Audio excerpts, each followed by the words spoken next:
Boa tarde, boa noite a todas e todos no Brasil e também na Alemanha. Bem-vindos e bem-vindas ao nosso evento Grilhagem Digital, o Cadastro Ambiental Rural na Amazônia, Esperanças e Controvérsias. Meu nome é Maria Backhaus, eu sou socióloga e diretora do Grupo de Pesquisa, Bioeconomia e Desigualdades Sociais na Universidade de Jena. Para nossos colegas no Brasil, Jena é uma pequena cidade na Alemanha Oriental. Nosso grupo é financiado pelo Ministério Federal da Educação e Pesquisa da Alemanha. Organizamos este evento junto com a Cooperação Brasil, conhecida como COBRA, e com o FDCL, o Centro da Pesquisa e Documentação Chile-América Latina. Com este evento, lançamos também uma minissérie de 4 eventos digitais que refletem sobre as contradições da bioeconomia. Mais detalhes sobre os eventos, palestrantes, línguas e publicações vocês podem encontrar no nosso site e também no nosso folheto. Vamos desligar agora, exatamente, e agora gostaria de apresentar brevemente nosso evento de hoje. Então, o que o K tem a ver com a bioeconomia? Bom, o discurso sobre a bioeconomia foi iniciado pela OCDE, a Organização para a Cooperação e Desenvolvimento Econômico, em 2009. Hoje, a União Europeia e mais ou menos 60 países já publicaram suas estratégias de bioeconomia. O objetivo da bioeconomia é superar a crise climática através de inovações técnicas e biotécnicas e, além disso, garantir um crescimento verde e criar novos empregos e perspectivas econômicas. A ideia principal, em breve, é que a sociedade substitua recursos fósseis por biomassa. Enquanto isso, as contradições da bioeconomia estão aparecendo. Isso porque a bioeconomia se baseia no consumo crescente da biomassa que alguém tem que produzir em algum lugar. Com a experiência, com a crescente promoção global dos biocombustíveis tem mostrado, a crescente demanda por biomassa já aumentou os conflitos de terra no mundo inteiro. E nesse contexto, há anos se discute como a produção sustentável de biomassa poderia ser realizada em nível global.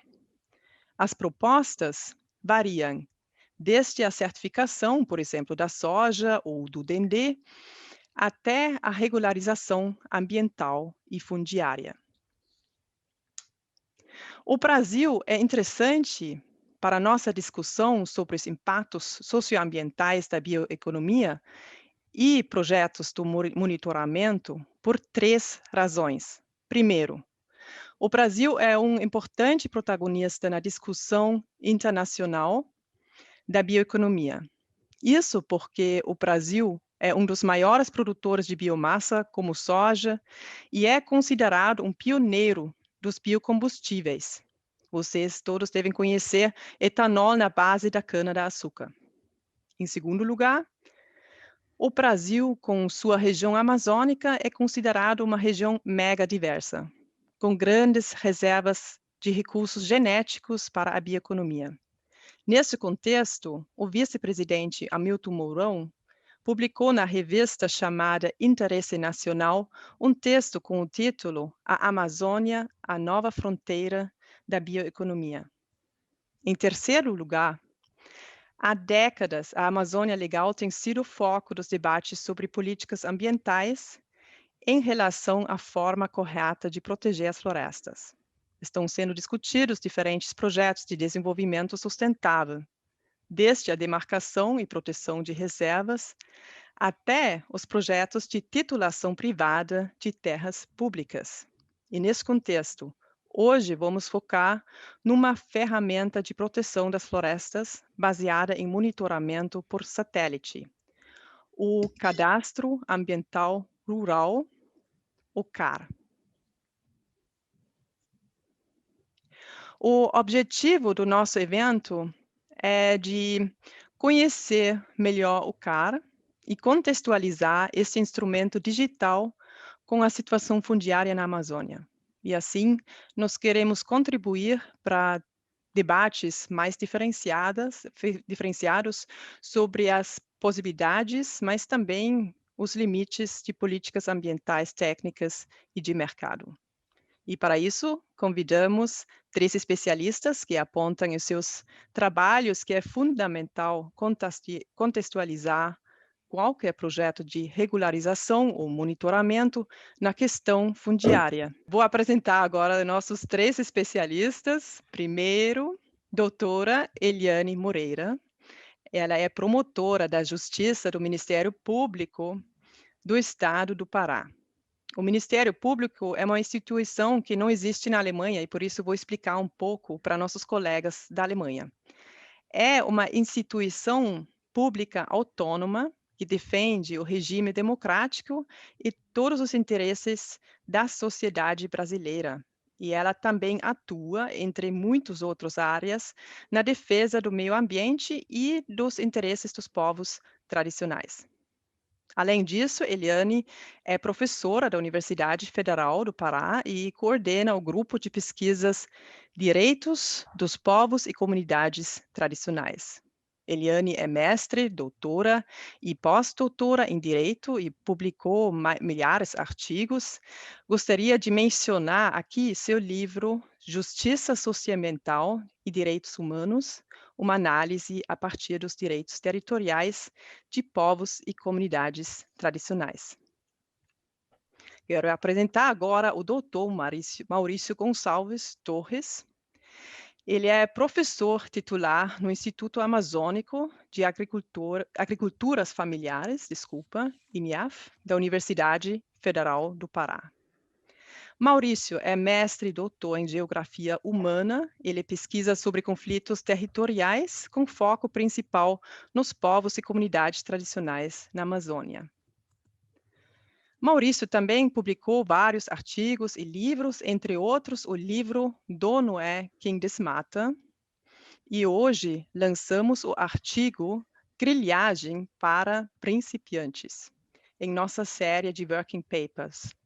O artigo foi traduzido para o alemão por Thomas Fatoya e vocês podem baixar em nosso site. Vocês são muito convidados em ler esse artigo incrível. Então, vou continuar com a apresentação do Dr. Thomas Fatoya. Ele é um cientista social e filólogo. Ele viveu 18 anos no Brasil e entre 2003 e 2010, ele foi diretor do escritório da Fundação Heinrich Böll, no Rio de Janeiro. Ele vive como autor freelance e consultor em Berlim e é um grande especialista das políticas ambientais brasileiras e também internacionais. Ele também publicou muitos artigos e livros. Sua mais nova publicação é sobre o desmatamento no Brasil, que foi publicada pelo FDCL, e vocês podem baixar esse artigo também no site do FDCL. É uma publicação, infelizmente, em alemão, mas é uma indicação para nossos colegas alemães. Muito obrigada, e vou agora, porque Cristina e eu vamos moderar o evento juntos, e a palavra agora é da Cristina. Obrigada. Boa tarde, boa noite a todas e todos. Meu nome é Cristina e eu sou pesquisadora no grupo de pesquisa da Maria Backhausen sobre bioeconomia e desigualdades sociais. E eu vou moderar a próxima parte do nosso evento. A seguir, vamos ter as 3 apresentações de nossos especialistas. Durante todo o tempo, vocês do público podem fazer as perguntas pelo chat. Então, a primeira apresentação vai ser a apresentação da Eliane Moreira. Eliane, se quiser, já pode compartilhar a sua tela. Bem,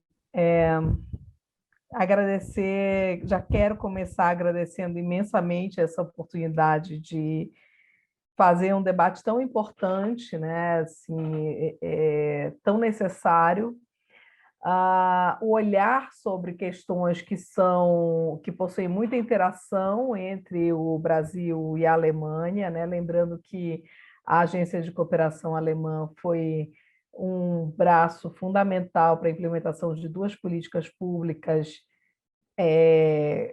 que têm pontos positivos e pontos controversos, né? Que são o Cadastro Ambiental Rural e o Programa Terra Legal. Então, é muito importante esse diálogo entre nações para a gente fazer essa reflexão também conjuntamente, né? Eu vou realmente me esforçar ao máximo para cumprir o tempo. Quero mandar, então, um beijo a todos e todas. Não vou conseguir cumprimentar tão efusivamente quanto eu gostaria.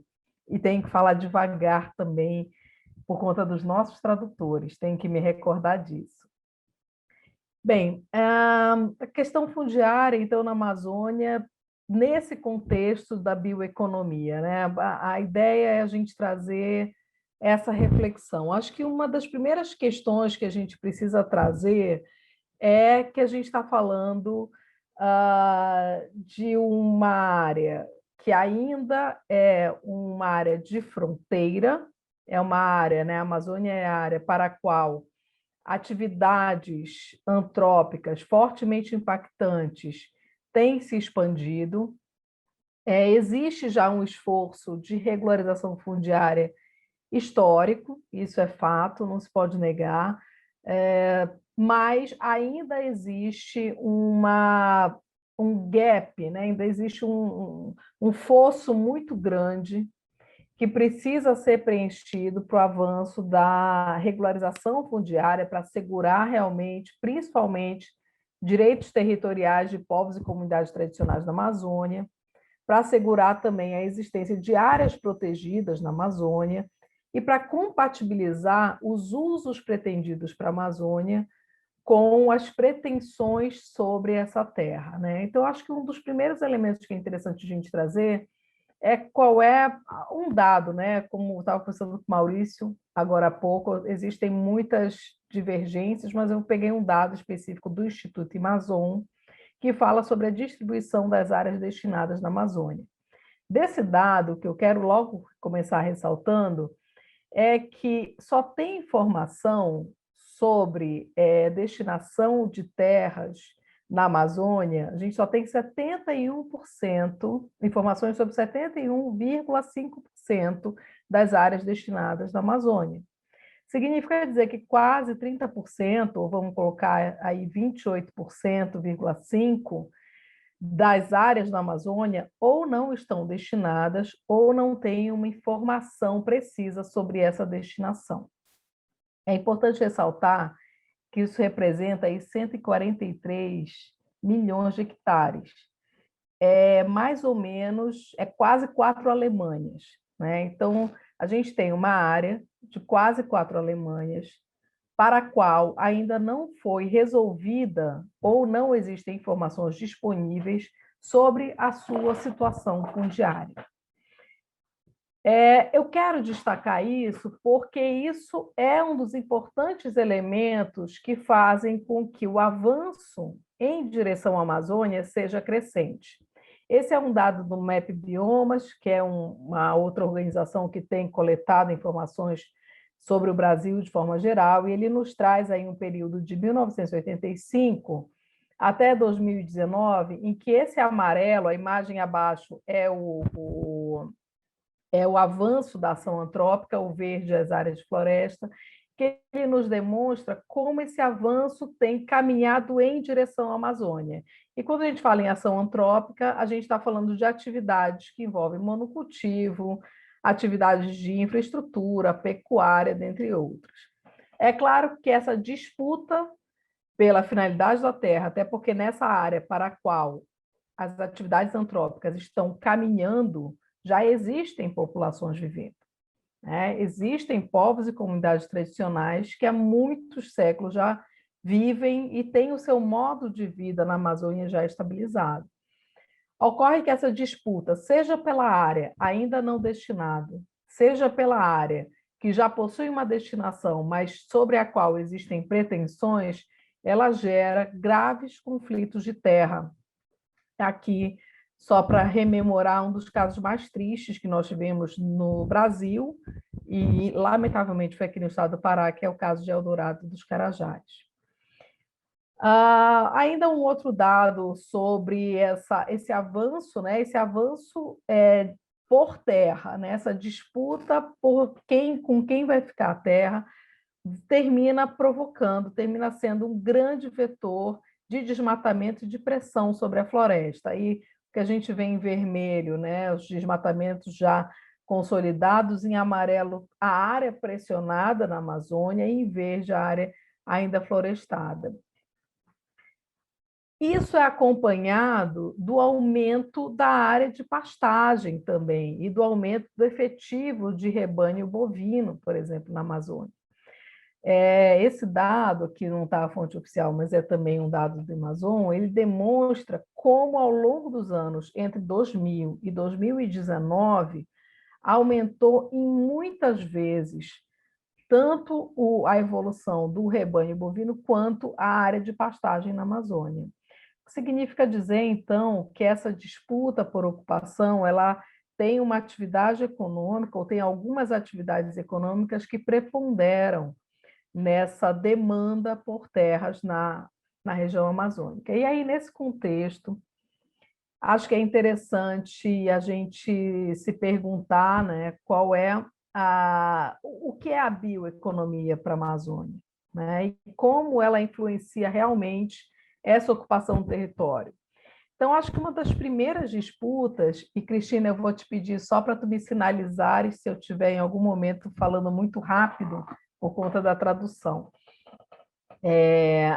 No meu tempo eu estou marcando aqui. A bioeconomia para a Amazônia, né? Que bioeconomia é essa? Disputar o que é bioeconomia e o que é bioeconomia num contexto como o contexto amazônico já é em si uma situação de conflito. Para exemplificar, eu trouxe aqui um relatório do BNDES que é denominado Bioeconomia no Brasil em Números. E vocês podem observar que essa parte azul da pizza, do quadro, é agropecuária. E a parte num verde mais escuro é a fabricação de produtos, alimentos, bebidas. Então, vejam, é um pouco preocupante do meu ponto de vista que a gente tenha, por parte do Banco Oficial, né, do Brasil, que é o BNDES, o Banco Nacional de Desenvolvimento, a consideração, a percepção de que a agropecuária compõe o que seja uma bioeconomia, né? Acho que uma primeira reflexão do que a gente está realmente falando quando a gente fala em bioeconomia. Um ponto, esses gráficos podem não estar tão claros, mas objetivamente a questão é que vocês olhem o primeiro e o segunda linha de cada um deles. Quando a gente fala que em produtos compatíveis com a floresta, né, esses produtos seriam alguns dos que foram mapeados por esse relatório Amazônia 2030. Pimenta, peixes, algumas oleaginosas, embora o tema do Dendê seja um tema também polêmico, alguns sucos, esses seriam os produtos, e são os produtos de exportação, principalmente, que predominantemente teriam compatibilidade com uma economia da floresta, né? Por outro lado, o que hoje efetivamente move as exportações de produtos oriundos da Amazônia não condiz com esses produtos que nós acabamos de falar. Predominantemente, o que é exportado a partir da Amazônia é a soja e o minério, né? Então, o que a gente pode já de pronto perceber é que a lógica de uma bioeconomia, e uma bioeconomia que seja realmente uma economia da vida, né, e que seja compatível com a floresta, está muito desatrelado, tanto do que hoje ocorre, quanto do que os projetos, muitas vezes oficiais, planejam para a região, distanciando realmente da realidade do que seria uma bioeconomia. Alguns pontos importantes são que algumas recentes políticas públicas fizeram intervenções importantes na Amazônia, principalmente intervenções fundiárias e ambientais. E aqui eu quero falar do Programa Terra Legal e do Cadastro Ambiental Rural. O Cadastro Ambiental Rural foi criado com o objetivo, principalmente, de reduzir as áreas de desmatamento, né, no Brasil, primeiramente na Amazônia e posteriormente no Brasil. E a ideia era que ele tivesse exclusivamente uma finalidade ambiental, que ele fosse quase que uma declaração de compromisso, né? Não só uma declaração, mas quase um compromisso de proteção de áreas florestais dentro de imóveis rurais. Mas qual a grande questão? Ao implementar essa política pública, que é o Cadastro Ambiental Rural, não esteve expressamente claro que você só poderia fazer o CAR, que é o Cadastro Ambiental Rural, sobre um imóvel sobre o qual você tivesse a propriedade. Significa, então, dizer que muitos cadastros ambientais rurais foram feitos irregularmente em áreas que jamais poderiam ser registrados, porque já eram áreas destinadas, por exemplo, essa imagem que a gente vê. Essa área rachurada é uma área de assentamentos agroextrativistas na região do Marajó, destinadas para populações agroextrativistas e são terras públicas. Porém, tudo que vocês veem em vermelho são cadastros ambientais rurais que foram feitos por terceiros, numa forma de grilagem digital, né? Nós passamos anos para conseguir que, finalmente, o órgão ambiental retirasse esses cadastros ambientais dessas áreas e, finalmente, cessassem os conflitos, ressaltando que a maior parte desses cadastros que vocês estão vendo são áreas, inclusive, de exploração madeireira. Bom, vou correr um pouquinho para respeitar o tempo, depois a gente pode voltar para o debate. O fato é que a gente não teve uma efetiva redução do desmatamento.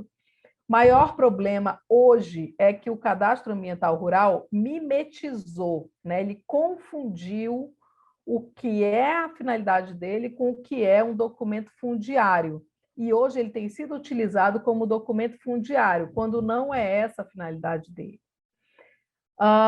O Terra Legal, que era um projeto para regularizar áreas públicas ocupadas por pequenos agricultores, também teve um desvio bastante importante e reduziu principalmente a titulação, coincidiu, né, com a redução da titulação de terras indígenas, de terras de comunidades tradicionais e também de assentamentos coletivos. Para eu ir me encaminhando aqui para a conclusão, realmente o grande remédio para a Amazônia, para a regularização fundiária na Amazônia e para a contenção, principalmente do desmatamento, é o reconhecimento dos territórios de povos e comunidades tradicionais.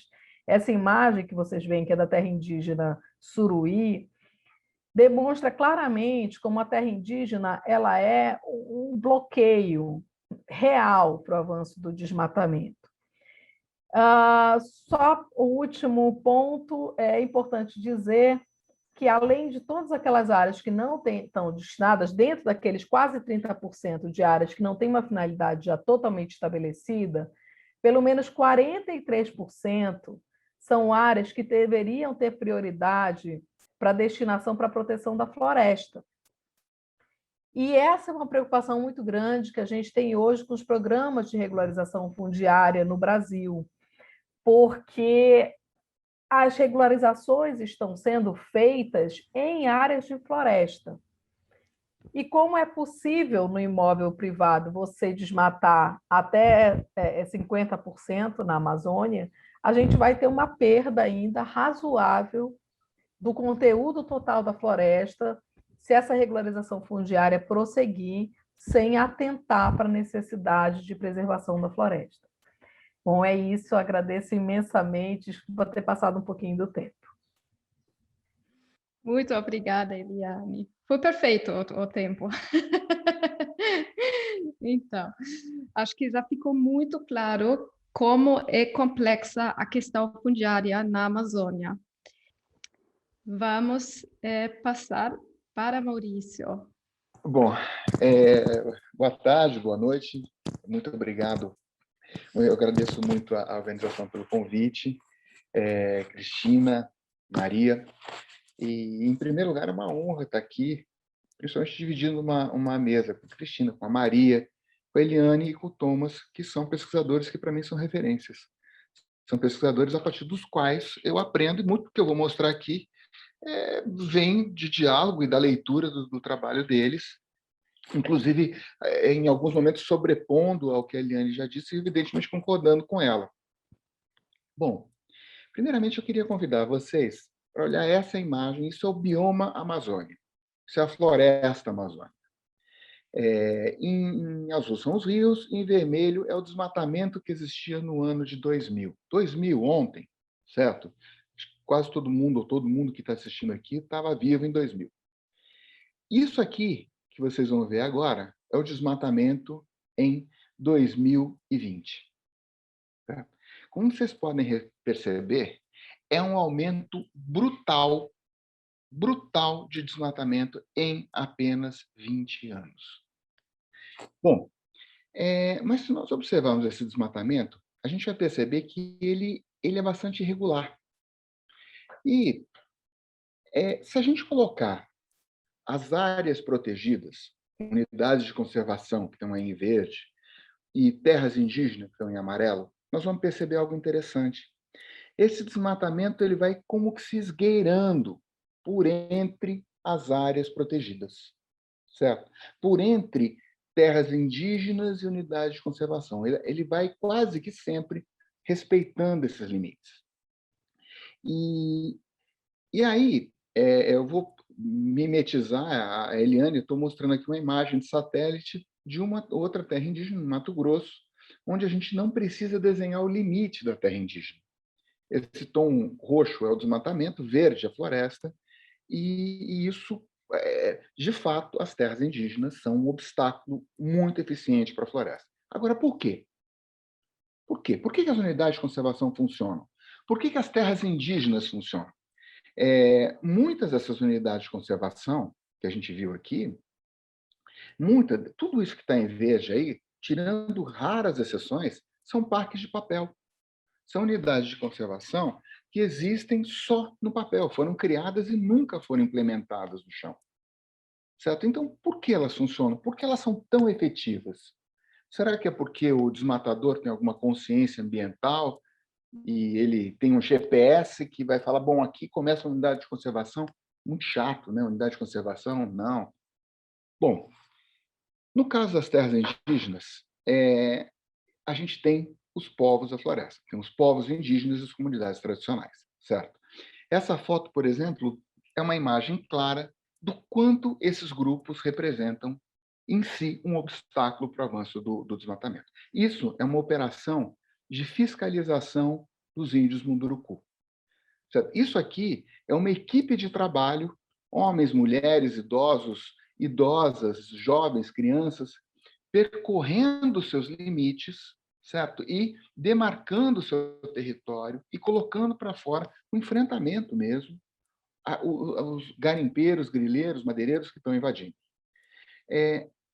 O absurdamente alto número de mortes na floresta amazônica, mais do que o horror, testemunha a força que tem a resistência desses grupos, certo? Isso representa um obstáculo enorme. Agora, por um outro lado, tem uma coisa: existem áreas dessa que cujos grupos indígenas não têm controle, as comunidades tradicionais não têm controle, e mesmo assim elas funcionam para deter o desmatamento. Aí a gente percebe uma coisa: o desmatamento avança exatamente nessas áreas brancas, que são terras públicas não destinadas. E aí, eu vou tirar agora o desmatamento e vou colocar os imóveis privados na Amazônia, na próxima tela. Bom, essa faixa, todo esse cor-de-rosa, que, como a Eliane falou, representam 4 Alemanhas, é uma área imensa. O que são isso? É uma imagem, eu vou me deter um pouco nisso, porque não é algo tão fácil de se imaginar fora de áreas de fronteira, para usar o conceito da Eliane. São terras públicas não destinadas. Esse amarelo, que são terras indígenas, também são terras públicas, de uso exclusivo dos indígenas, mas são terras públicas. Quase sempre essa área verde, que são unidades de conservação, também são terras públicas. Qual que é a diferença dessas terras públicas amarelas e verdes para essas terras públicas cor-de-rosa? Essas terras públicas cor-de-rosas não são destinadas. Elas não receberam do Estado uma destinação, seja para os grupos que quase sempre essas áreas são ocupadas, certo? Seja para as comunidades que ocupam, seja para a conservação ambiental, elas não receberam uma destinação. Então, elas são possíveis de serem privatizadas. Pessoal, essa faixa cor-de-rosa onde está. Essa faixa cor-de-rosa é um campo em disputa. Essa faixa cor-de-rosa é onde está o conflito, é onde está o desmatamento, certo? É onde está a luta. E aí, começa a se equacionar forças políticas, tá? Hoje, algumas querendo que essas terras sejam, que essa área cor-de-rosa seja reconhecida para os seus ocupantes, que, na minha opinião, são os legítimos, claro, que são as comunidades, os povos da floresta. Tá? Essa força política, no atual momento, bastante enfraquecida, e outros grupos que querem a privatização dessas terras. Bom, tudo isso que está em esse cinza chumbo aqui são imóveis privados, é terra privada, é o que foi privatizado. Se a gente olhar, sobrepor isso com o desmatamento, a gente vai perceber que existe uma sobreposição muito grande entre a privatização de terra e o desmatamento. Em primeiro lugar, como a Eliane falou, uma vez que a terra é privatizada, você recebe uma licença para derrubar até 50% da floresta. Mas não só por isso. Antes dela ser privatizada, eu vou defender para vocês que ela é desmatada para ser privatizada. Certo? Vamos chegar lá. Tudo isso acontece por um conceito que é pouco conhecido fora do Brasil, que é a grilagem. O que é a grilagem? Basicamente, é o roubo de terras públicas, certo? Esse nome vem da antiga técnica de se pegar um papel, se imitar uma caligrafia antiga e se colocar numa gaveta com grilos. O grilo urinava no papel, o papel enferrujava. Esse tom amarelo do papel é oxidação, é ferrugem. E a urina do grilo é altamente oxidante, faz o papel enferrujar. Em uma semana, o grileiro, a inventividade do nosso grileiro, produziu um documento de 200 anos. Uma coisa interessante é que esses grileiros, quem são? Em 2018, todos os grandes matadores da Amazônia não eram produtores de nada. O que eles eram? Grandes comerciantes.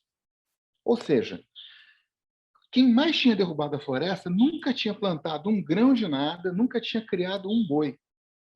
Então, por que ele desmatava?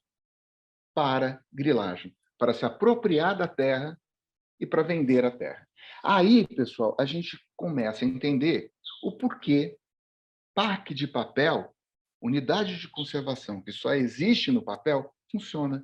Porque a área passa a não ser possível de ser grilada, de ser roubada pelo ladrão de terras, certo? Porque uma vez que você cria uma unidade de conservação ou declara uma terra indígena, essa terra passa a ser não mais possível, ela deixa de ser possível de ser privatizada. Ela fica perenemente incorporada ao patrimônio público do país. Então, passa a ser um mau negócio desmatar. Desmatar é muito caro.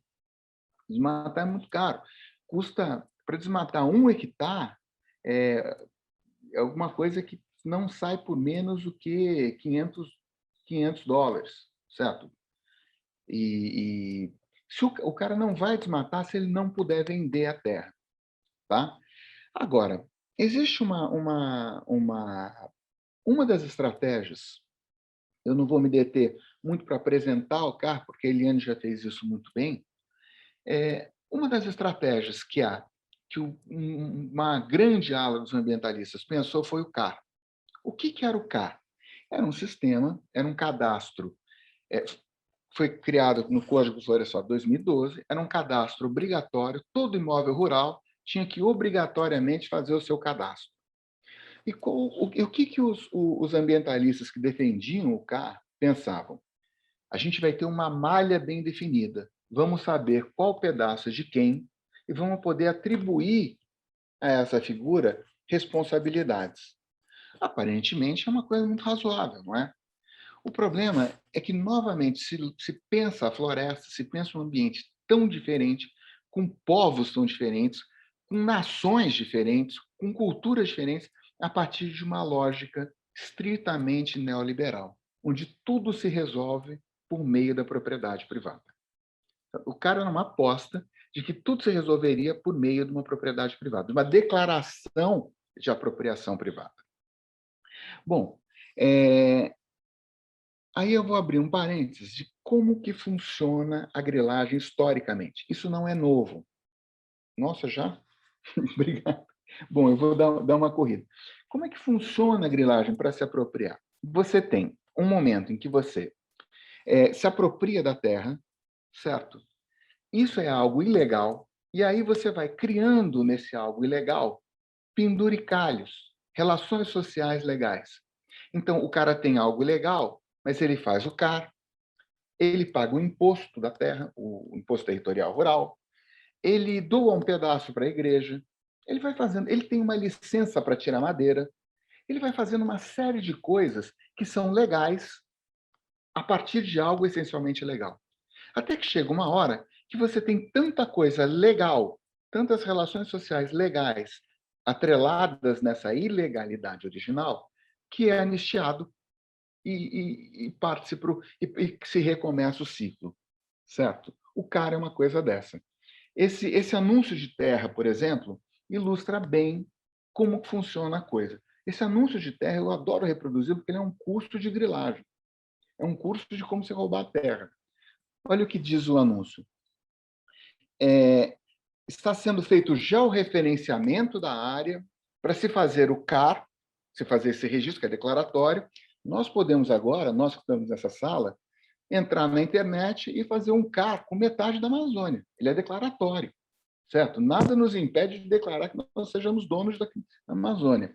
Então, fazer o CAR, requerer o título definitivo e, consequentemente, a escritura definitiva, como se fossem coisas que se transportam automaticamente.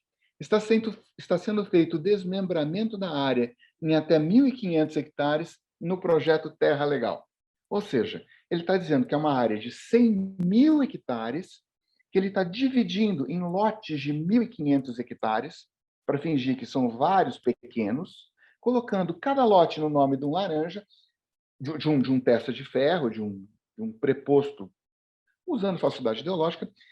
A partir disso, ele está fazendo um registro no CAR para cada um desses, e nos índices vão aparecer como, sei lá, 50 lotes pequenos de 1.500. Bom, vou dar um exemplo aqui de como o CAR é usado na prática. Você tem nesse pedaço que vocês estão vendo aqui, quando a gente anda por aí num rio chamado Mamuru, a gente só vai encontrar lá uma área que conecta um corredor ecológico imenso.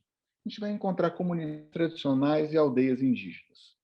Quando a gente anda, a gente tem isso. Toda hora na beira do rio, a gente vai ter uma aldeia, vai ter uma aldeia dos índios Sateré-Maué, vai ter uma comunidade tradicional. Só que se a gente for nas bases oficiais, o que nós vamos encontrar é isso. Um monte de registro de CAR. Cada lotezinho desse é um CAR de gente se declarando dona, certo? Gente que se declara dona e por meio desse processo a coisa vai caminhando. Como funciona esse círculo? Se começa com a invasão da terra pública, o grileiro invade, certo? A partir da invasão, ele desmata, porque desmatando, ele consolida a ocupação, ele é reconhecido pelas outras quadrilhas como o dono da terra. Depois ele faz isso, os penduricalhos legais, ele faz o ITR, ele entra com o processo de regularização fundiária, ele faz o georreferenciamento. A partir disso, se vem a pressão para a produção de novas leis. leis que anistiem a ocupação que está feita. A partir dessa pressão para novas são promulgadas as leis que anistiam e que titulam as terras griladas, que dão o documento dessas terras para o grileiro. E aí, evidentemente, você renova esse círculo. Isso acontece, pelo menos, desde 1850. Uma sucessão de anistias. É como se a gente... Vamos imaginar aqui agora que a gente deu uma anistia para os carros roubados. Todo mundo que roubou um carro vai receber o documento desse carro, com o argumento de que, não, se a gente der o documento para o carro, o ladrão virar o dono, a gente vai poder cobrar o IPVA, vamos poder controlar se ele ultrapassa a velocidade. É esse, mais ou menos, o argumento do ambientalista. Vamos dar de alguns ambientalistas, vamos dar o título para o grileiro, que aí a gente vai ver se ele desmatou a mais. Bom, desculpa ter cedido o tempo. Muito obrigado mais uma vez, muito obrigado. Um abraço. Muito obrigada, Maurício, pelos insights e pelos mapas tão interessantes. Desculpa por não ter mais tempo, né, para a sua fala. Então, vamos para uma perspectiva um pouco mais transnacional. Thomas, você já está pronto. Obrigado. Boa tarde para todos e todas que me conhecem e para todos que não conhecem. Então, não é fácil falar depois de duas pessoas tão competentes e com tanta material como Maurício e Eliane. Também gostaria de lembrar que minha abordagem não é científica. Eu sou aqui como ativista da sociedade civil alemã, está atuando em várias entidades que foram mencionadas, que estão também no título do seminário, do evento. E, então, eu talvez possa ser um pouco mais polêmico ou menos sistemático. Inclusive, nesses 10, 15 minutos não dá para fazer uma abordagem muito sistemática, então é só alguns flashes, alguns pequenos elementos que eu gostaria colocar sobre a cooperação internacional, especialmente alemã, na Amazônia. Lembrando que desde 92, depois da famosa Rio 92, a Amazônia tinha uma grande importância na cooperação internacional, especialmente na cooperação alemã. O começo lá do famoso PPG7, do programa piloto do G7, os 7 países mais ricos do mundo, para a proteção das florestas tropicais do Brasil, Amazônia também Mata Atlântica. Foi na época, na última década do século passado e na primeira década até 2008, 2009 mais ou menos, o maior programa florestal no mundo, para florestas tropicais, né? Então, tinha um grande peso, mas não tinha muito efeito. Eu trabalhei 3 anos nesse programa, no subprograma de 2000 até 2003, subprograma de PDA, e foi na época de auge do programa piloto, todos os subprogramas funcionando, fluxo de dinheiro funcionando, e no mesmo tempo aumentou drasticamente o desmatamento. Era uma grande preocupação, a gente faz um monte de coisas e o desmatamento aumenta. Depois tinha um certo sucesso a partir de 2005, quando o governo Lula reagiu e criou um programa nacional de redução de desmatamento. Lá tinha um efeito, sim, mas não foi exatamente um efeito do programa da cooperação internacional. Então, lá se começa um processo de reflexão. E o que aconteceu? Parece que a gente não tem muitos resultados na questão de redução de desmatamento. Então, temos que mudar nossa estratégia, não podemos fazer mais do mesmo que aparece a questão fundiária, que não foi um tema explícito no PPG7. Então, vem um estudo da GIZ, da Cooperação Técnica Alemã, que frisa muito a questão fundiária como o grande nó de desenvolvimento na Amazônia. Vocês podem ver essa nessa citação, mas logo vem uma ideia, a questão fundiária é um problema, vem a solução. A solução aqui já vem sugerindo na segurança da titularidade da terra. títulos da terra é a questão, é a resposta à grande questão complexa da situação fundiária no Brasil. A gente pode mudar para o próximo slide. Próxima imagem. E nessa situação vem a Terra Legal. 2009, acho que começou Terra Legal, e a cooperação alemã entra logo na Terra Legal. Aqui já a coisa é mais explícita, somente pode haver desenvolvimento na justiça ambiental por meio de direitos da propriedade, claramente definidos. Então, aqui a questão fundiária já está entrando na direção de ser concentrado, focalizado na questão de direitos de propriedade. Aparece o conceito da propriedade no meio. É isso, né? A gente tem que lembrar todas as colocações das palestrantes Andres, do Maurício, especialmente, sobre o problema da propriedade. Então, mas aqui é claramente focalizada como solução. Esse vem mais, né, que seria o objetivo da atuação da cooperação, destinação de terras através de emissão de títulos. Então, esse é o caminho que é a consequência do significativo da questão fundiária na Amazônia. Títulos, propriedade definida. Tem uma coisa que é importante para justificar isso, a cooperação sempre colocou, não, tudo bem, estão vendo os problemas, mas a gente só vai regularizar títulos para pequenos produtores. Então, está escrito aqui, só que, não sei, não sou muito bem em cálculos nem matemática, mas me parece que é uma distância muito grande entre a terra para essas 160 mil famílias, de mais ou menos 100 hectares, talvez, por família, e os 55 milhões de hectares de terras públicas que estão dentro da terra legal, né? Então, aqui vem a questão de vários, de chamar já desde o início a lei que estabeleceu a terra legal como lei da grilagem, porque misturou o pequeno produtor como o grande grileiro na Amazônia. Mas a gente tentou várias vezes um diálogo com cooperação para colocar esse questionamento, mas a gente não tinha muito efeito, que sempre foi a resposta, não, nós vamos só nos preocupar com os pequenos agricultores. Como segundo programa vem o CAR, a cooperação entra lá através da cooperação técnica, mas também através da cooperação financeira.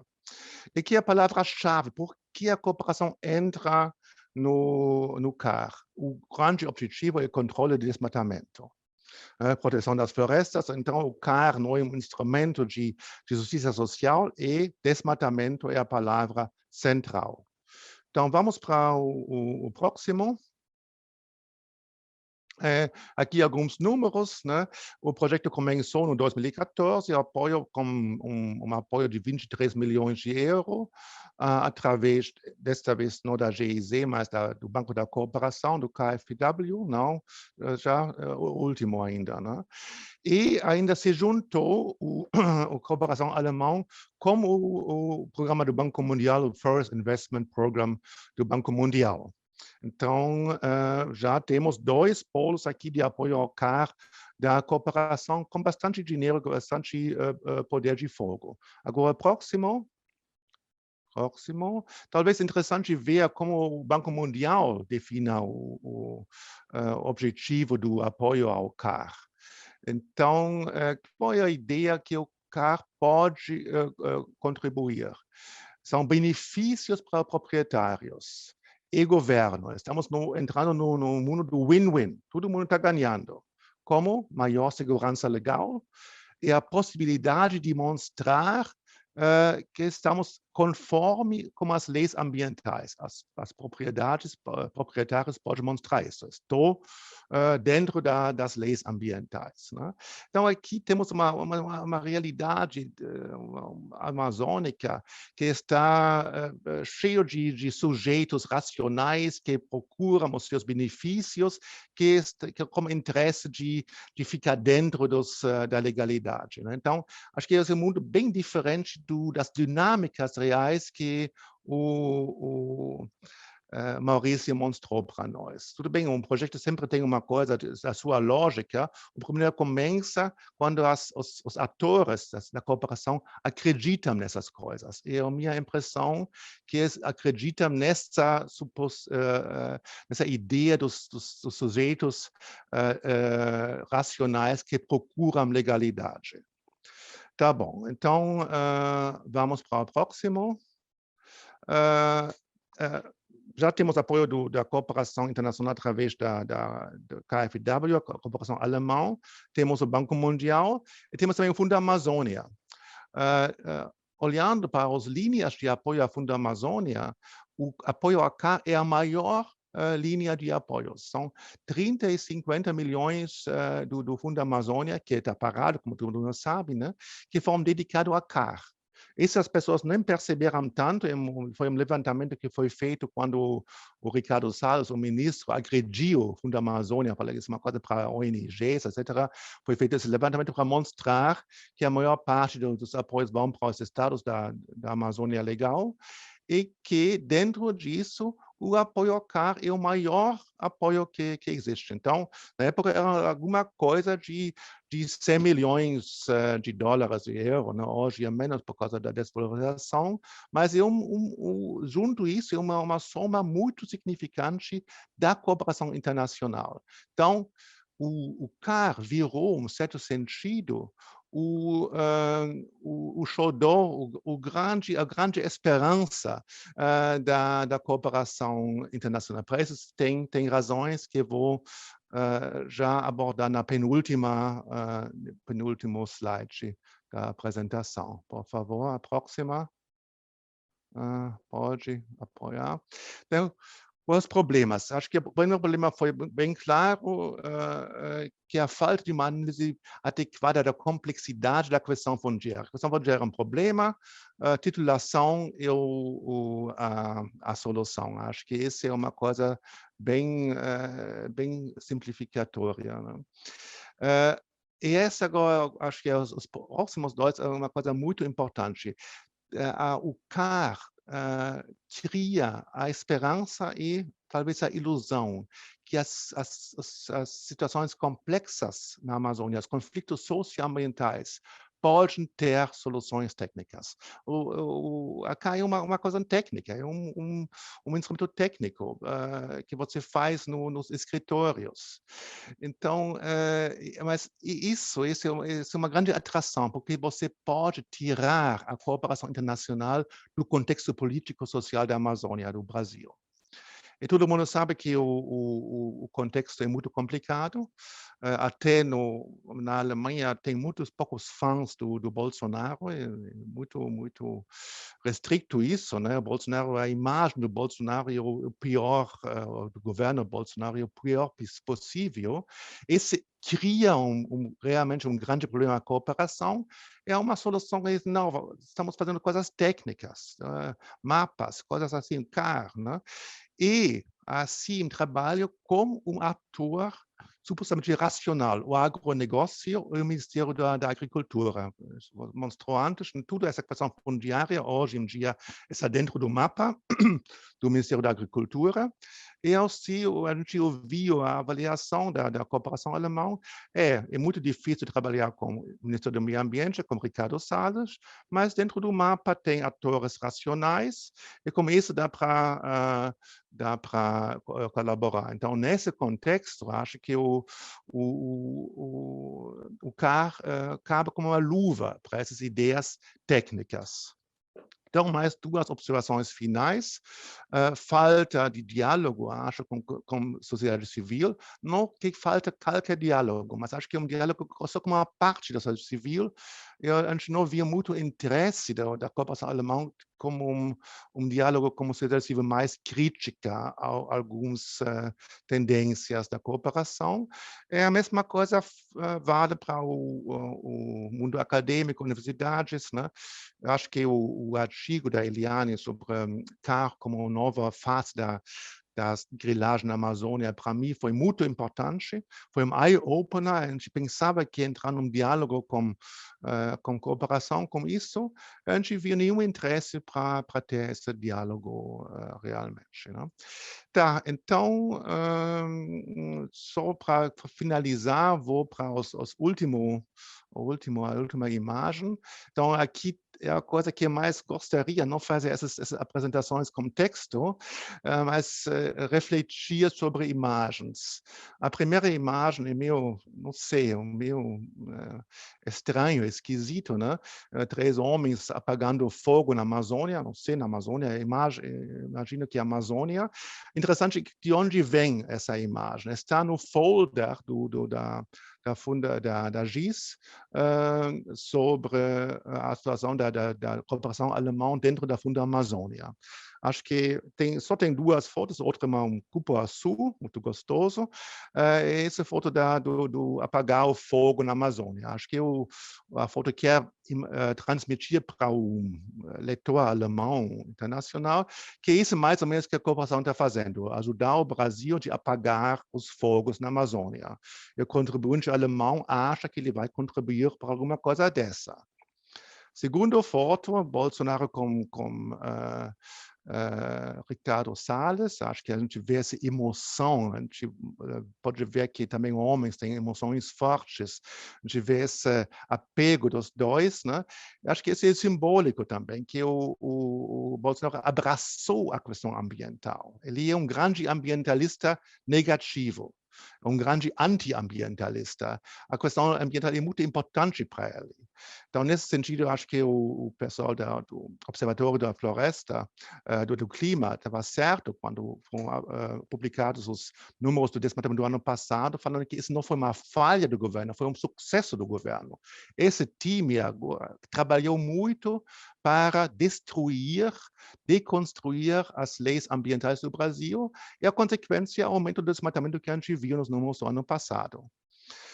Então, você não pode imaginar que, com essa situação política, você pode, assim, com algumas ações rústicas, como no outro fogo, apagar os incêndios da Amazônia. Eu acho que isso é a grande contradição da Amazônia. E olhando para a última foto, na Alemanha, acho que na Europa, as pessoas que se interessam por Brasil, para a Amazônia, conhecem o Ricardo Salles. Tive várias reportagens nos jornais da Alemanha também sobre ele, mas ninguém conhece o Naban Garcia, que está ao lado do Bolsonaro nessa foto, que está o segundo secretário mais importante no Ministério da Agricultura, no MAPA. Ele é responsável para toda a questão fundiária. Então, acho que se essas 2 pessoas lá, com esse dedo, né, perguntam ao contribuinte alemão, quer contribuir para nosso trabalho, não seria de 1 centavo. Né? Mas, na verdade, na Alemanha, você transmite essa outra foto lá dos incêndios, essas imagens rústicas de combate ao desmatamento. Na verdade, a contribuição vai mais para o lado da direita, para esse contexto político. E, para mim, para palavras finais, como cidadão alemão, é um pouco triste de ver a cooperação internacional achando que pode atuar tecnicamente num ambiente político como esse. Então, obrigado. Essa foi a última palavra. Muito obrigada, Thomas, pela perspectiva transnacional. E agora vamos para as perguntas.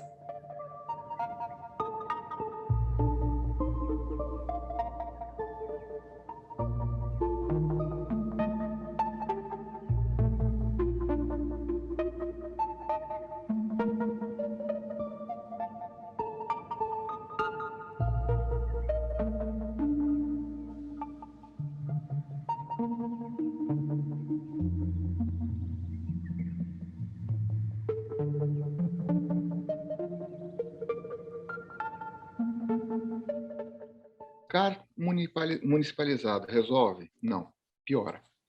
Quanto mais você chega na esfera municipal, mais você aproxima o centro de decisão das esferas de pressão, certo? Nesse interior da Amazônia, a gente tem uma fusão muito grande entre poder econômico e poder político. E como se funda o poder econômico nas zonas de fronteira? A partir do crime, certo? Você tem uma adesão muito grande à lógica da apropriação, da apropriação de recursos naturais públicos, da grilagem de terras, do garimpo clandestino. É muito comum, por exemplo, na região da BR-63, no Pará, os prefeitos atuais são recordistas em multas ambientais, por desmatamento, por roubo de madeira. É muito comum você ter essa elite política fundida com uma elite econômica que está fundida, por sua vez, com uma elite criminosa. E como é que quanto mais você aproxima o centro de decisão desses grupos, mais suscetíveis eles ficam ao atendimento das pressões locais. Mais a gente se afasta do modelo weberiano de administração pública. Se o CAR é declaratório, como pode ser usado pela grilagem? Interessante a questão. E como eu tinha dito, a grilagem, ela se faz... Antigamente, antes de ter o CAR, quando o cara ele ocupava a terra, né, matava quem estava lá quando precisava, desmatava, fazia o georreferenciamento e protocolava um processo no INCRA, dava entrada no processo no INCRA, no órgão fundiário, pedindo a terra. Quando ele dava isso, ele recebia um cartão. O servidor do INCRA que recebia o processo dava um cartão, que era um número de protocolo, era um cartão verde com o número do processo. Era um número para ele poder chegar lá e localizar. Qualquer processo seria admitido lá, certo? Eu poderia dizer, por exemplo, que eu sou a mãe do Bolsonaro e faço um processo dizendo isso, vou lá, protocolo, vou receber esse cartão. Esse protocolo, que não tinha valor fundiário nenhum, era usado como título de terra, certo? As coisas ganham, como eu estava falando, elas vão ganhando um papel de legitimação. Esses atos, essas relações sociais legais vão legitimando o ilegal. O CAR grande parte das ações que são de reintegração de posse de terras públicas, retomada de terras públicas, tem o quê como resposta? A Eliane pode falar disso muito melhor do que eu. O grileiro fala, eu estou aqui há 20 anos, eu comuniquei, eu pedi a regularização, o Estado sabe que eu estou aqui e não pediu para eu sair. Agora ele vai poder falar, o Estado sabe que eu estou, o Estado pediu para que eu me adequasse ambientalmente e como agora pode dizer que a terra não é minha. Certo? E a gente sabe que E outra coisa, a Eliane tem uma ação vital, heróica, para impedir que o CAR virasse CAR-F, entendeu? Um CAR fundiário. Um documento virasse literalmente um documento fundiário a partir de uma origem declaratória, o que é uma loucura. Essa questão do CAR eu deixo para o Thomas, que não conheço nada disso, e o Thomas é a grande referência na questão. E como estão as ações dos estados e da União? Tanto a Eliane como eu, nós fundimos as terras públicas não destinadas, tanto estaduais como federais, e não fizemos distinção. Agora, a partir do momento que a União cria um marco regulatório para privatizar as terras públicas, os estados vão atrás. O estado do Pará fez algo que, na minha opinião, é literalmente criminoso. Eles fizeram uma anistia prévia. Como é que funciona aquele círculo do ilegal gerando a lei que gera a ilegalidade que eu estava dizendo? Eles vão falando, vamos legalizar quem estava na terra até 1980. Aí saiu outra lei, não, agora nós vamos legalizar quem roubou terra até 1990, até 2004, até 2012, até 2018. Eles vão prolongando as anistias para quem roubou terra pública. O Estado do Pará fez algo inovador. Ele fez uma anistia prévia. Quem grilar a terra pública, quem ocupar a terra pública no futuro, vai poder, ele já avisa que vai poder se tornar dono. Então, aquele caso onde a gente tem as aldeias Sateré Maué e um monte de processos de regularização fundiária e CAR em cima, esses caras já são avisados que vão poder ter a terra, certo? E para isso eles contam com uma fetichização da geotecnologia, certo? Como se o geoprocessamento revelasse a verdade e não um olhar, e não uma escala de olhar, certo? Então, aquilo é verdade, e para a esfera oficial, é verdade existe aquele que tem condições, recursos e condições para se fazer representar. O grileiro tem. Essas comunidades ficam na invisibilidade, certo? Oficialmente, elas são invisíveis. Acho que era isso. Muito obrigado. Passo a palavra. Ok, acho que eu sou o próximo. Não tem tantas perguntas para mim, vou tentar fazer rápido, mas tem uma pergunta bem complexa sobre a RET no Brasil. Como está nosso tema? Eu não gostaria de entrar muito, porque é realmente uma coisa meio cabeluda, né? O RET é coisa de redução de desmatamento dentro do clima, é um mecanismo dentro da Convenção Internacional de Clima, né? E foi um grande futuro da cooperação para florestas e está um pouco em decadência, vou dizer. O problema é que tem que distinguir entre projetos que têm o rótulo RET e podem fazer coisas legais, importantes, etc., né? E a lógica do RET. A lógica do RET é simples. Governo, um Estado, uma sociedade só recebe dinheiro enquanto pode demonstrar a redução do desmatamento. Vamos, né, só pagar por resultados. O Fundo Amazônia está baseado nisso. Então, só vai ter recursos na Fundo Amazônia se o desmatamento cai. Então, isso só funcionou porque tinha uma redução do desmatamento no Brasil de 2005 até 2008, 9, 10, 11, mais ou menos, né? Desde 2012, no mínimo, o desmatamento está aumentando de novo. Então, esse mecanismo não tem mais futuro se leva a sério. Então, tem um monte de truques, né? Mudar o ano de referência, etc., etc., né? Mas, na verdade, o Brasil, no momento, não tem nenhuma perspectiva de redução do desmatamento. Como esse governo Bolsonaro, mas tem que também falar sério que esse já começou antes, começou dentro do governo Dilma, que o desmatamento começou a subir de novo. Não chegou de novo aos valores de 2005, 4, 3, 4, 5, mas está aumentando e não tem mais nada que leva nessa direção. Outra pergunta era que a cooperação alemã faz na Amazônia, não tem tempo para entrar nisso, é só uma coisa, é uma confusão na Alemanha. O Ministério do Meio Ambiente encerrou a sua cooperação com o Brasil. Fala que não vai ter novos projetos com o Brasil. O Ministério da Cooperação está continuando com projetos. Tinha em dezembro do ano passado negociações bilaterais Brasil-Alemanha. Foram combinados novos projetos com o Ministério da Agricultura. Então, nesse contexto, a cooperação não mudou, não terminou. Continua a ser uma cooperação alemã no nível do governo Brasil-Alemanha. Só para, né, porque uma pergunta foi nisso. Nos detalhes, a gente não tem mais tempo para entrar. Eu passo a palavra para a Eliane. Olha, essa angústia do tempo é difícil para mim, porque eu queria fazer vários comentários aqui, acho que eu ia dobrar os 15 minutos. Queria até me meter um pouquinho numa pergunta que foi feita para o Maurício sobre essa questão da municipalização, né, que está sendo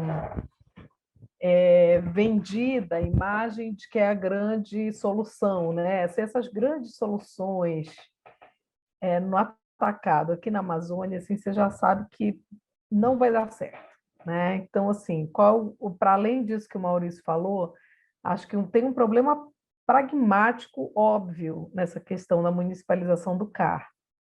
Os municípios, órgãos ambientais municipais, não têm estrutura. Eu que morei em mais de 20 municípios aqui do Pará como promotora de justiça, posso dizer para vocês que eu já vi secretário de meio ambiente, que era só ele na Secretaria de Meio Ambiente, e fazer fiscalização de bicicleta. né? Como é que essa estrutura vai convalidar um cadastro ambiental rural? Então, você não tem estrutura e o principal para a validação do CAR, que é a capacidade de análise das incidências, né, enfim, da validade daquele documento fundiário, os municípios não têm condição de fazer, nem a Secretaria de Meio Ambiente faz. Por mais de uma vez, a Secretaria Estadual já disse para a gente que tinha dificuldade de analisar do ponto de vista fundiário os documentos apresentados. Então, assim, realmente mais uma bola fora, para usar aqui a terminologia do futebol, que infelizmente vai se dar nessa questão do CAR. Sobre a questão do RED, que parece até, né, Thomas, também não foi para mim, eu estou me metendo na pergunta dos outros, mas eu queria aproveitar para falar que agora, em janeiro desse ano, foi aprovada a nova lei de pagamento por serviços ambientais no Brasil. E essa lei, para mim, ela é a pá de cal, realmente, ela fecha o ciclo do que era o grande objetivo do Cadastro Ambiental Rural. Ela admite negócios, pagamentos por serviços ambientais com base exclusivamente na apresentação do Cadastro Ambiental Rural. O que significa dizer que agora a grilagem alcançou um outro nível. Eu posso, por exemplo, vender crédito de carbono sobre um CAR feito em terra indígena, sendo que eu nunca pisei naquela área e moro em São Paulo. É essa situação criada. Para a pergunta, né, que foi feita, como é que se faz um CAR? Como é que se usa um CAR em terra grilada? É assim, o cara está em São Paulo e faz um CAR na terra dos índios de Munduruku, né? E agora a nova lei sobre pagamento de serviços ambientais, ela já não pede mais que você apresente documento fundiário. Ela se conforma simplesmente com o CAR, nessa bagunça que é atualmente o CAR no Brasil. Então, o RED, que se insere nessa lei, ele vai ganhar, eu acho que um novo ânimo agora, Thomas, infelizmente, de uma forma torta, né? Infelizmente, num viés inadequado. Foi me perguntado aqui como é que eu comento a ação do ministro Salles para liberar a madeira apreendida pela Polícia Federal em Santarém. Eu não tenho como comentar, porque assim, eu só posso fazer um comentário jurídico. Juridicamente, o que existe se eu não concordo, né, se a pessoa é madeireiro e não concorda com a apreensão de madeira, ela busca a justiça e ingressa com uma ação judicial, ou ela recorre por meio de um recurso na administração pública, que é o IBAMA. Qualquer outro viés, qualquer outra forma de acionar benesses, né, ou revisões que não sejam os meios legais, não podem ser vistos como regulares no Estado Democrático de Direito. Então, a única coisa que eu posso dizer é que eu não sei o que ele estava fazendo ali, considerando que o ordenamento jurídico, o direito tem mecanismos que são legais, né? Então, realmente não sei, não posso explicar o que juridicamente não me parece, até onde eu sei, ter uma explicação muito evidente. Pode até ser que exista, mas não é evidente para mim, pelo menos.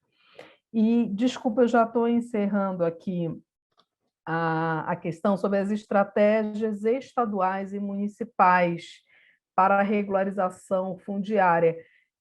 Eu quero chamar muito a atenção desse ponto, porque existe um problema muito sério na situação atual dessas ações fundiárias feitas pelo governo federal e estadual. Eu destaco especialmente aqui no Pará a Lei de Terras, porque o que a Lei de Terras fez em 2019 já, acredito que foi, aqui no estado do Pará, é o que o Brasil todo chiou para que o governo federal não fizesse por meio da medida provisória 458. Né? E aqui passou em brancas nuvens.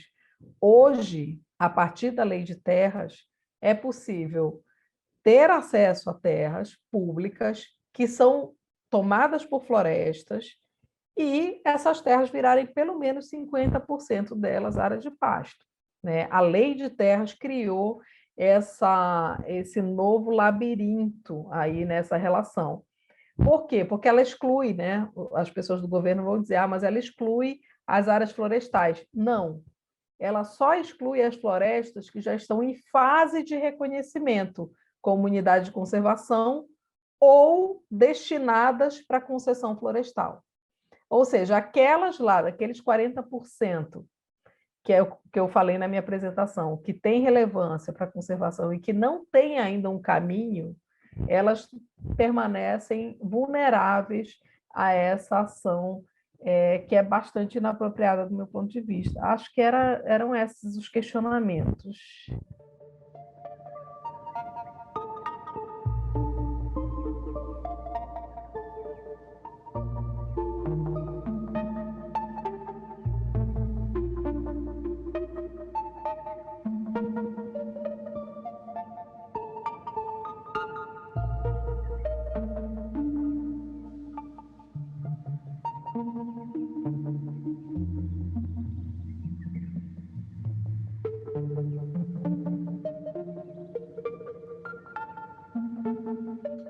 Tá, tá. Eu vou tentar não roubar tanto tempo dos meus parceiros brasileira. Acho que é mais importante que vocês falem mais um pouquinho. A cooperação alemã, acho que várias coisas que o Eliane e Maurício colocaram apontam um caminho que a cooperação poderia fazer. Tudo que segura os territórios indígenas e as unidades de conservação com participação das populações. Acho que isso é uma coisa que segura desmatamento, que é uma grande preocupação, e tentar não colocar tanto dinheiro nessas coisas de titulação de propriedade individual e exatamente esse caminho para transformar áreas de floresta em propriedade particular, né? Acho que isso será um grande avanço.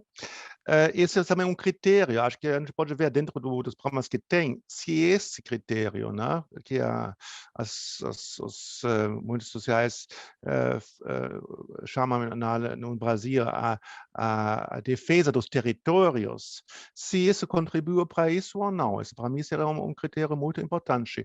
E talvez também para segurar direitos humanos. Nesse contexto, o governo Bolsonaro não vejo muito espaço para isso.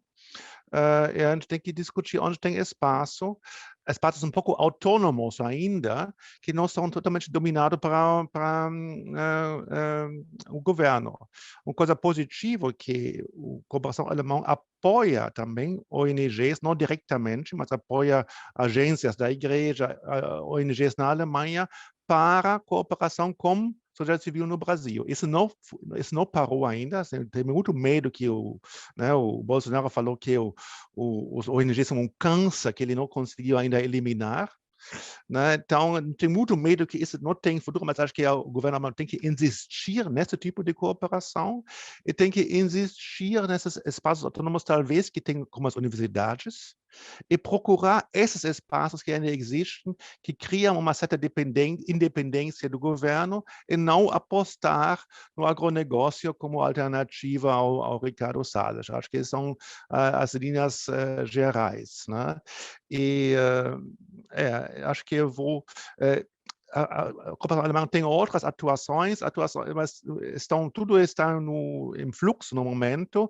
2 projetos que estão ainda em preparação, uma que chama Bioeconomia na Amazônia, que também não sei exatamente o que está dentro, e a outra é uma tentativa de criar uma certificação para carne sem desmatamento.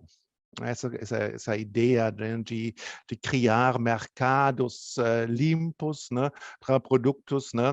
Esse é outro projeto que está em preparação, na cooperação, e que se mostra em que caminho esses novos projetos vão. Então, eu vou terminar nisso e usar o meu último minuto que eu tenho para fazer uma pergunta para Maurício e Eliane. Que eu mencionei que a grande preocupação da cooperação é sempre desmatamento. E a justificativa de entrar no CAR é que o CAR vai reduzir desmatamento. Agora, a gente tem um monte de estudos nos últimos anos que uma parte fala que CAR diminui o desmatamento, outros falam exatamente o contrário. Eu vi na última publicação do Amazon, que você mencionou, Eliane, eles mencionam lá uma publicação bem recente que mostra que o CAR contribuiu para o aumento do desmatamento. A gente fez essa pergunta para o governo, através de deputados da Partido Verde, né? Tive que responderam não, tem um estudo aqui que mostra claramente que o CAR contribuiu para diminuir o desmatamento. Vocês têm uma posição sobre isso?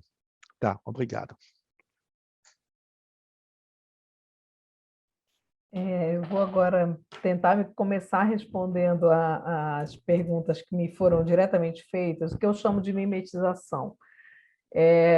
O CAR foi estruturado sem que a obrigação de demonstrar que aquela propriedade realmente era daquele indivíduo fosse imposta. Essa obrigação ela foi jogada para debaixo do tapete. Tá? Então, eu posso nunca ter estado numa área, nem saber muito bem onde ela é, ingressar no sistema e fazer um cadastro ambiental rural. E aí, os órgãos ambientais vão responder, mas aí ele vai ser analisado. Ok, só que a diferença de validade do CAR, que eu fiz e que está sob análise, que eu fiz e que está bloqueado, que eu fiz e que está suspenso, o bloqueado é diferente, vou até refazer, que eu fiz e que está suspenso, ela não é uma diferença que existe na vida real. Na vida real, né, quando você, por exemplo, ingressa com uma ação para retirar comunidades daquela área, e você fez um CAR de São Paulo, estando em São Paulo, sobre uma área que você nunca esteve, isso vai ser aceito num processo porque é um documento que ele vem ali como um documento que ingressou no sistema e que ainda não foi banido. Por quê? Que isso é relevante, né? Por que essa argumentação dos órgãos ambientais de que o CAR, não, ele precisa ser validado. Ok, só que o decreto que regulamentou o Código Florestal diz que enquanto ele não for considerado inválido, ele é válido para todos os efeitos. Aí a grilagem está feita. Aí o que aconteceu? Aí mimetizou. Aí um documento que só pode ser feito, né, se você tiver uma propriedade ou uma posse válida, mas que se aceita que ele seja feito sobre qualquer área, inclusive sobre terras indígenas, acabou, ele passa a funcionar no mundo real como uma prova de propriedade ou de posse. Para vocês terem uma ideia, o Ministério Público Federal teve que ingressar com ações judiciais para revogar a eficácia de uma norma da FUNAI, que passou a permitir cadastros ambientais rurais em terras indígenas ainda não homologadas. Foi necessário, foi normatizado pela FUNAI. A FUNAI expediu uma norma dizendo, não, enquanto a terra não está homologada, pode fazer no CAR. O Ministério Público Federal teve que ingressar com uma ação judicial para poder banir esses cadastros ambientais rurais. Então, se isso não gera conflito na Amazônia, eu não sei lhes dizer mais o que gera, né? Claramente, esse é um forte vetor de conflito. E aí, eu acho que tem um questionamento muito importante que foi feito, que é qual seria o CAR viável, né? E eu quero lembrar que os povos e comunidades tradicionais já apresentaram uma proposta sobre um CAR viável, que nunca foi levado realmente em consideração. E eu acho que essa é uma reflexão importante para fazer do ponto de vista das cooperações, seja da GIZ, seja da Noruega, que também foi importante aportador de fundos para essa atividade, via Fundo Amazônia, porque nunca esses financiadores impuseram como condição que os direitos de povos e comunidades tradicionais fossem assegurados. Tanto é assim que a base de cadastro ambiental rural foi colonizada por cadastros individuais. Só muito depois, agora, 2 anos, quando já estava finalizando, quando já faliu, vamos dizer assim, entrou em falência o Fundo Amazônia, é que começou a se falar em fazer edital para viabilizar cadastro de povos e comunidades tradicionais. Então, qual é o cadastro válido? É aquele que preza pela prova de existência de propriedade ou de uma posse válida e é aquela que respeita e prioriza direitos de povos e comunidades tradicionais na base. Acho que esses são pontos assim fundamentais.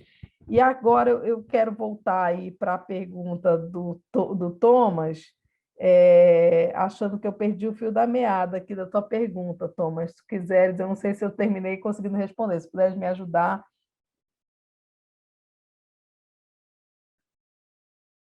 Eu acho que o teu áudio não voltou. Bom, A questão se o CAR contribui para a redução do desmatamento. assim, então, depende, né? Qual é o CAR que a gente está falando? A gente está falando do CAR validado. O CAR validado ele tem potencial, sim, Thomas, de contribuir para a redução do desmatamento. O validado é aquele que já passou por todos os filtros e todas as análises. O problema é que a gente tem esses mortos incômodos, aí, esses fantasmas, né?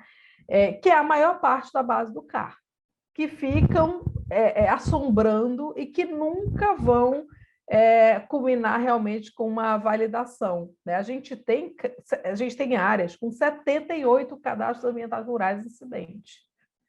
Como é que essa área, ou seja, 78 pessoas se dizem proprietárias da mesma área? Como é que isso pode contribuir para a redução do desmatamento? É impossível. Então, eu vou te dizer que o CAR validado, se a gente tivesse um processo de validação séria, célere e rápida, sim, ele poderia vir a contribuir desde que inicialmente a exigência da documentação fundiária fosse feita. Desde que. Sem isso, realmente, eu acho que a gente vai continuar sem grande sucesso. Aí tem só uma última pergunta sobre a questão da importância do mercado da madeira legal e ilegal. Eu acho que existe uma importância grande do mercado, né, madeireiro legal, mas também uma importância grande no seguinte sentido: existe sim um setor empresarial que tem feito esforço sim na área de exploração madeireira. O grande problema é que é uma parte tão ínfima da situação em geral da exploração madeireira, que mesmo esses empresários eles têm dificuldade de sustentabilidade econômica dentro desse mercado, dentro dessa situação. Então, eu diria isso, assim, o grande problema é que enquanto for economicamente viável, economicamente lucrativo, vantajosa a atividade madeireira ilegal, nunca vai se conseguir realmente construir um outro cenário. Então, aí, para mim, esse é o ponto principal da questão do desmatamento. É porque vale muito a pena, economicamente, desmatar e grilar terra pública na Amazônia. Enquanto a gente não tiver um cálculo econômico que estimule isso, realmente, econômico eu digo do ponto de vista jurídico mesmo, de juridicamente conseguir impor penalidades, né, e não favorecimentos, que é o que tem sido feito ao longo do tempo. Não é de hoje, diga-se de passagem. O Terra Legal foi feito aí há mais de 10 anos, né? Então não é de hoje. A gente realmente não vai ter um cenário diferente. Bom, desculpe, eu já parei.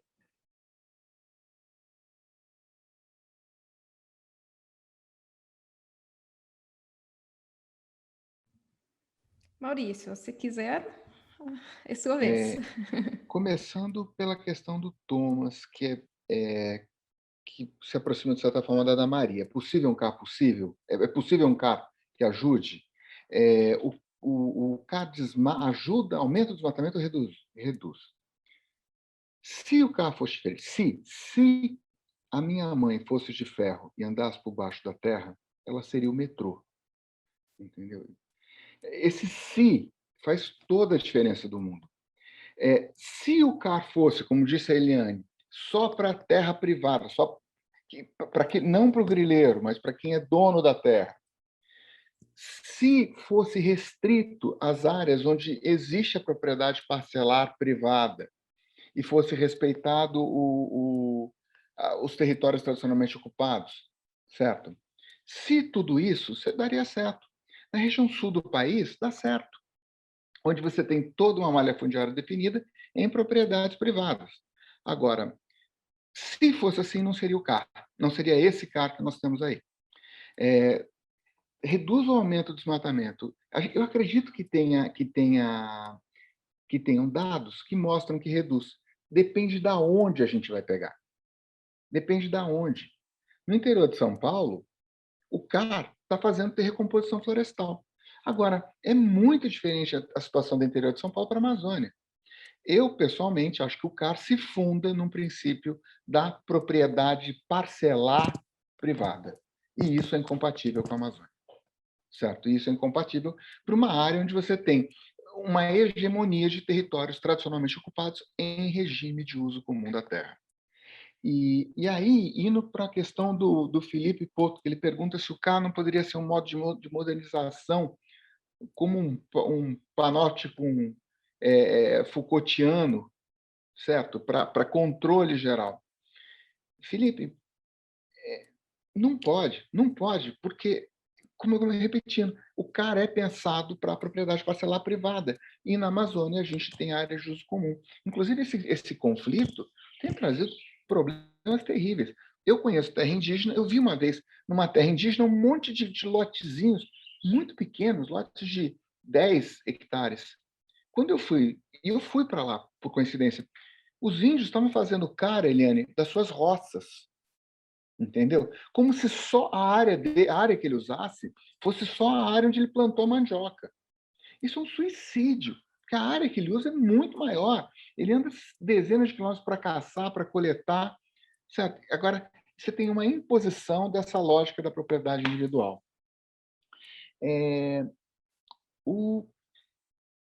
Por que ocorrem as anistias? É uma pressão política ou interesse do Estado? Eu acho que essas coisas não se conflitam. Essas coisas são mais ou menos a mesma, certo? Você tem a pressão política de um poder hegemônico na sociedade, que é o poder do qual é atendido pelo Estado. Entendeu? É o Estado burguês que Marx tanto falou. Você tem um Estado que cria um aparato jurídico e político para propiciar essa acumulação, certo? Então, agora, isso sempre se dá numa tensão de forças. Hoje a gente está num momento muito desfavorável para os menos poderosos. E aí, terminando, indo para uma questão que fizeram como... E os movimentos sociais nisso? Como eles se equacionam? E já indo para a minha consideração final. Vocês podem achar que eu sou idiota, mas eu sou extremamente otimista. Extremamente otimista. Porque eu trabalho diretamente com os povos da floresta. Ou pelo menos trabalhava antes de começar a pandemia.